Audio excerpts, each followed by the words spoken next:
নমস্কার বন্ধুরা, দেবজানি রান্নাঘর ডবল এইটে আপনাদের স্বাগত জানাই। আজকে দেখুন একদম পরিচিত একটা মাছের রেসিপি নিয়ে চলে এসেছি। আর বাবু তো মাছ ঘাঁটছে। দেখুন সোনা, বন্ধুদের বলে দাও কে মাছ এনেছে, বলে দাও তো। দেখুন বাবু মাছটা ধরে রেখেছে একটা, আর একটা এদিকে রয়েছে। এটা নদীর ভেটকি মাছ। আজকে এই মাছটা দিয়ে তেল ঝাল বানাবো, সেই রেসিপি আপনাদের সঙ্গে শেয়ার করব। তাই প্লিজ প্লিজ পুরো ভিডিওটি দেখতে থাকুন, সঙ্গে থাকুন। বাবু আনো আনো, আমার কাছে আনো। কাটি রান্না হবে। তুমি কাটবে? আচ্ছা ঠিক আছে, এদিকে এসো, এদিকে এসো। বন্ধুদের দিকে পেছন করে কথা বলতে নি। বলো তুমি কাটবে তো? আচ্ছা ঠিক আছে। প্রথমে মাছটা আমি কেটে নেব।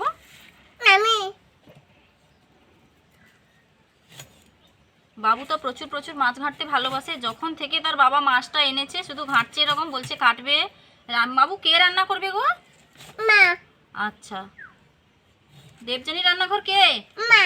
আচ্ছা ঠিক আছে, একটু বন্ধুদেরকে টাটা করে দাও তো। বন্ধুদেরকে টাটা করে দাও। কেন গো? ওদিকে ওদিকে বন্ধুরা দেখো, তুমি ওই যে ওখানে বন্ধুরা দেখে টাটা করো, টাটা করো। ও এখন মাছ ঘাঁটতে ব্যস্ত রয়েছে। দাও, ওটা দাও, আগে পাখনাগুলো কেটে নি। হ্যাঁ হ্যাঁ ঠিক আছে।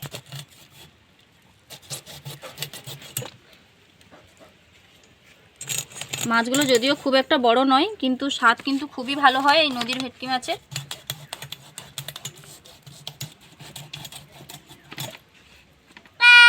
আঁশটা ছাড়িয়ে নেব।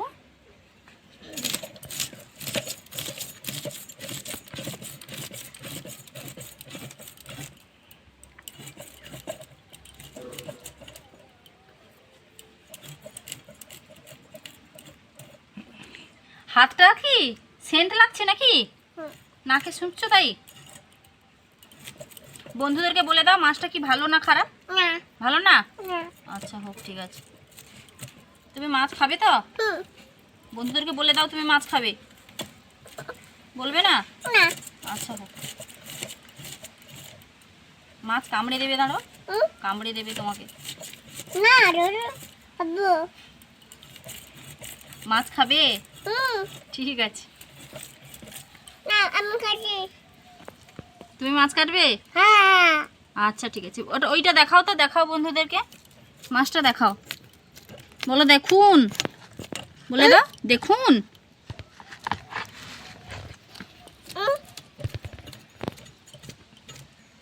একদম পা মেলিয়ে বসে গেছে।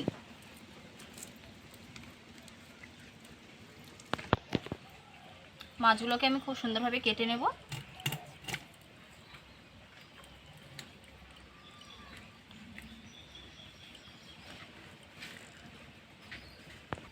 মনে ও মাছটা কে খাবে গো সোনা?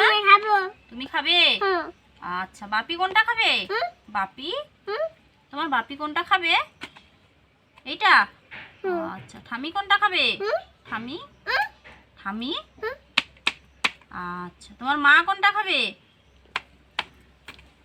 আচ্ছা হোক, ঠিক আছে। তুমি কোনটা খাবে? তুমি মাথা খাবে? খেতে পারবে? আচ্ছা হোক। বইও মাই খাবে। মাছগুলো খুব সুন্দরভাবে কেটে নিয়েছি। দেখুন বাবু তো ঘাঁটছে। মাছগুলো ধুয়ে আনবো। তুমি ধুবে? আচ্ছা হোক, ঠিক আছে। মাছটা পরিষ্কার করে ধুয়ে নিয়ে চলে এসেছি। দেখুন এখন মাছে লবণ আর হলুদ মাখিয়ে দেবো।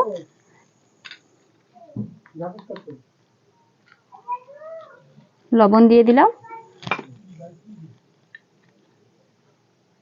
হলুদের গুঁড়ো দিয়ে দেবো,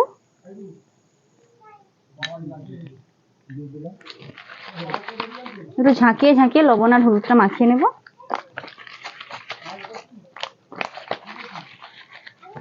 এখন 5 মিনিটের জন্য এটা থাকবে, ততক্ষণে আমি উনুনটা ধরিয়ে নেব। উনুন ধরিয়ে আমি কড়াই বসিয়ে দিয়েছি, আর কড়াইতে কিছুটা সাদা তেল দিয়ে দিয়েছি মাছ ভাজার জন্য। কি ভীষণ ভীষণ গরম পড়েছে, আপনারা সকলেই জানেন গরমটা কিভাবে পড়েছে। তেলটাও গরম হয়ে গেছে, এখন মাছগুলো দিয়ে দেব।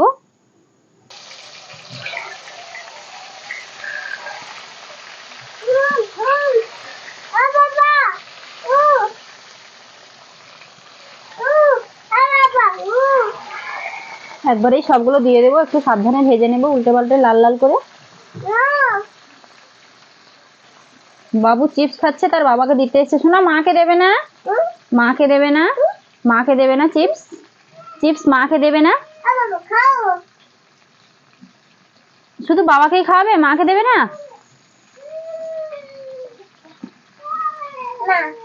আচ্ছা ঠিক আছে, মাছগুলো ভেজে নিই। একটু সময় নিয়ে ধৈর্য ধরে ভাজতে হবে, না হলে নদীর মাছ একটু ভেঙে যাওয়ার চান্সই থাকে। আর নদীর মাছটাকে আমি যেভাবে আজকে রান্না করব সেরকম ভাবে রান্না করলে কিন্তু একদম সকলে ভীষণ ভীষণ পছন্দ করবে। আপনারা হয়তো অনেক রকম রান্না করে থাকেন এই মাছটা, কিন্তু আজকে আমি যেভাবে রান্না করব একদমই অপূর্ব স্বাদে হবে রান্নাটা।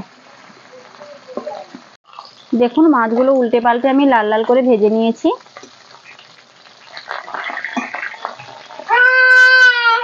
এখন এগুলোকে আমি প্লেটের মধ্যে তুলে নেব। এই নদীর মাছ একটু উল্টে পাল্টে বেশি করে লাল করেই ভাজতে হয়, তাহলে খেতে ভালো লাগে।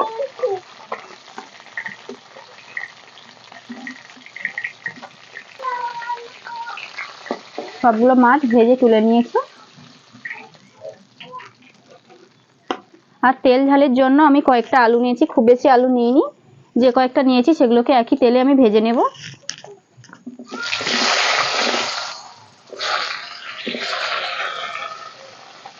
সামান্য পরিমাণে লবণের গুঁড়ো, লবণ আর হলুদের গুঁড়ো দিয়ে দেব।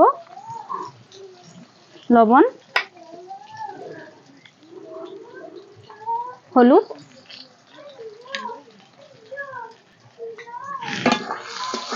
আলুটাকেও লাল লাল করে ভেজে নেব। এখন আলুগুলো খুব সুন্দর আমি ভেজে নিয়েছি, আলুগুলোকেও প্লেটের মধ্যে তুলে নেব। বেশ খানিকটা তেল আছে, তাই একটু তেলটা ঝারিয়ে ঝারিয়ে তুলবো আলুগুলোকে।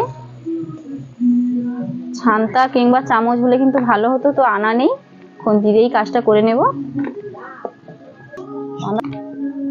মাছ আর আলু দুটোই আমি খুব সুন্দরভাবে ভেজে নিয়েছি। এখন আমি ঝোলটা রান্না করব। একই তেলে আমি আদা রসুনের বাটা দিয়ে দেব প্রথমে।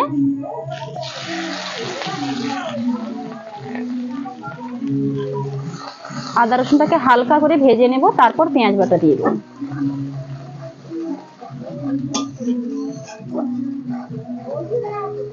আদা রসুনটা হালকা করে ভেজে নিয়েছি, এখন পেঁয়াজ বাটা দিয়ে দেব।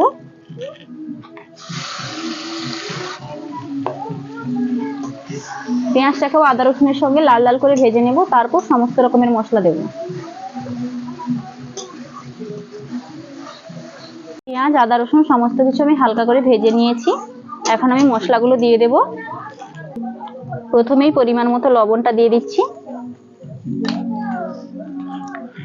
হলুদের গুঁড়ো দিয়ে দেব, লাল লঙ্কার গুঁড়ো দেব, কাশ্মীরি লঙ্কার গুঁড়ো দেব। হালকা একটু নেড়ে নিচ্ছি। আমি এখানে সর্ষে পাউডার ব্যবহার করছি, তবে আপনারা বাড়িতে সর্ষে বেটেও দিতে পারেন। সর্ষে পাউডার দিয়ে দিলাম 1 চামচ। এখন আমি সামান্য পরিমাণে জল দিয়ে দেব। জল দিলে মশলাটা খুব ভালো কষানো হয়, তাই আমি জল দিয়ে দিলাম।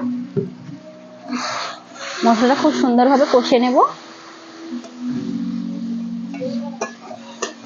যে কোনো নদীর মাছে একটু সর্ষে পাউডার কিংবা সর্ষে বাটা যদি না থাকে তাহলে কিন্তু স্বাদটা একদমই হয় না, তাই আমি একটু সর্ষে পাউডার ব্যবহার করেছি এখানে। দেখুন মশলাটা খুব সুন্দরভাবে কষানো হয়ে গেছে, দেখলেই কিন্তু বোঝা যাচ্ছে কিভাবে তেলটা উঠে উঠে যাচ্ছে। দেখুন, এখন আমি ভেজে রাখা আলু দিয়ে দেব।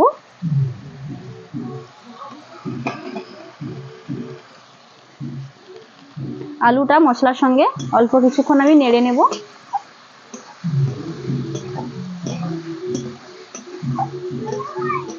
অল্প একটুখানি গরম মশলা দেব, সামান্য পরিমাণে। অনেক সময় আমরা ভেবে থাকি যদি কোনো তরকারিতে সর্ষে দিয়ে থাকি তাহলে হয়তো গরম মশলা দেওয়া যাবে না, কিন্তু না, গরম মশলা দিলেও কিন্তু স্বাদটা একদমই অন্য রকমের হয়, তাই একটু গরম মশলার গুঁড়োটা দিয়ে দিয়েছি। বেশ কিছুক্ষণ আলুর সঙ্গে মশলাটা নেড়ে নিয়েছি, এখন আমি জল দিয়ে দেব।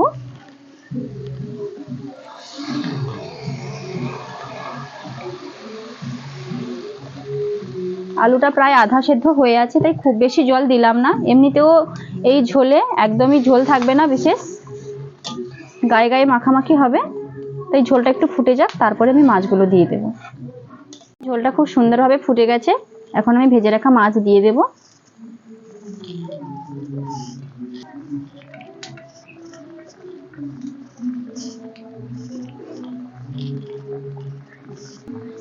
ঝোলটা 2 থেকে 3 মিনিট ফুটবে, তারপরে ফিরে আসছি। ঝোলটা ফুটে যাক খুব ভালোভাবে, তেল ঝালটা সুন্দরভাবে রেডি হয়ে যাক। দেখুন বন্ধুরা, নদীর এই ভেটকি মাছের তেল ঝাল আমার খুব সুন্দরভাবে রেডি হয়ে গেছে। আপনারা দেখলেই বুঝতে পারছেন যে কতটা সুন্দর দেখতে হয়েছে।